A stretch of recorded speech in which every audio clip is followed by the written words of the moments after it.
বিদ্যুৎ বিভ্রাটের কারণে শুক্রবার বন্ধ থাকবে যুক্তরাজ্যের লন্ডনের হিথ্রো বিমানবন্দর। এক বিবৃতিতে এই তথ্য নিশ্চিত করেছে বিমানবন্দরটির কর্তৃপক্ষ। বিমানবন্দরের পাশের একটি বৈদ্যুতিক সাবস্টেশনে আগুন ধরে যায়। এতে বিদ্যুৎ বিভ্রাটে পড়া সহ কখন থেকে বিদ্যুৎ পাওয়া যাবে তা জানা যায়নি। এই ঈদে জামা জুতো অ্যাক্সেসরিজের ডিসকাউন্ট।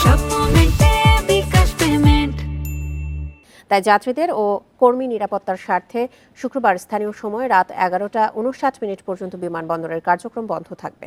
তবে বিমানবন্দরের ক্ষয়ক্ষতি হয়নি। সাময়িক অসুবিধার জন্য যাত্রীদের কাছে ক্ষমা চেয়েছে কর্তৃপক্ষ। যুক্তরাজ্যের সবচেয়ে বড় বিমানবন্দর হিথ্রো প্রতিদিন 1300 ফ্লাইট ওঠানামা করে।